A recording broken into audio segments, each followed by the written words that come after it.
Thank you for purchasing the PickMe app. Today we're going to go through a tutorial on how to use PickMe in the classroom. Go ahead on your iOS device to select the PickMe icon. As it opens, you're going to see the initial screen is of your classes. On the top left is a plus sign so you to add a new class. On the top right is the edit button to edit a current class. If I would like to add a class, I simply click on the plus sign. I can add a photo of something along the line of the class that you've selected. You can import your roster using Dropbox in a CSV file that you can find on our website. You can add a class name, a subject, and a description. When I come back to the class that I created, I'm going to select the first one, Period 1, Social Studies. You'll see the students that I imported using Dropbox, all the students are there. Their scores on the right are obviously 0 out of 0 because we have not utilized the app yet. If you'd like to add a student, you can come over here to the plus sign. By adding a student, you can add a photo, their first name, last name, notes, or any parent email or student email. So if I come back to my student list, on the bottom left there is a list of icons. The first icon is a share icon.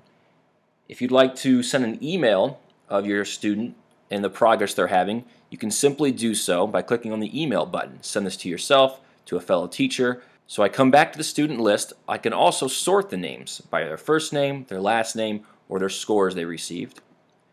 I can erase or clear out all the students' scores. They're already at 0, so we don't need to do that. And when I'm all prepared and set, I can start session. Now here's where you use the app in the classroom.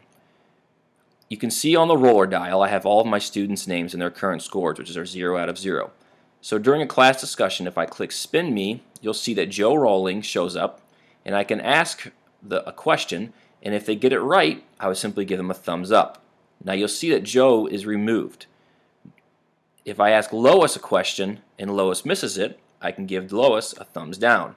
You'll see Lois stays in, and Lois now is 0 out of 1, but I cannot find Joe. Well, the reason you cannot find Joe is if you look down here, I have the toggle switch on Remove if Correct. If I turn that off and Emmy Wise is called and I select correct answer for Emmy, you'll notice that Emmy now stays in the roller dial and is 1 out of 1. So as you go through your class, you can spin, spin, spin, and you'll notice down here you have an icon. So if I had a picture in for Clive, Clive's picture would show up down here. So Clive gets it right, Seth gets it wrong, Alfred gets it right, Clive gets another one right, Brian misses it, Emmy gets another one right, etc. So when the class is done, and I want to look back and say, how did my students score during that classroom? I can look back and now I see the students' names along with their scores. You'll see Alfred got a 1 out of 1, Clive was 2 out of 2, Brian was 0 out of 1. Along the left side, if I would have pictures, all of their individual pictures would show up. That is how you can use the PickMe app in your classroom. Thank you again for purchasing.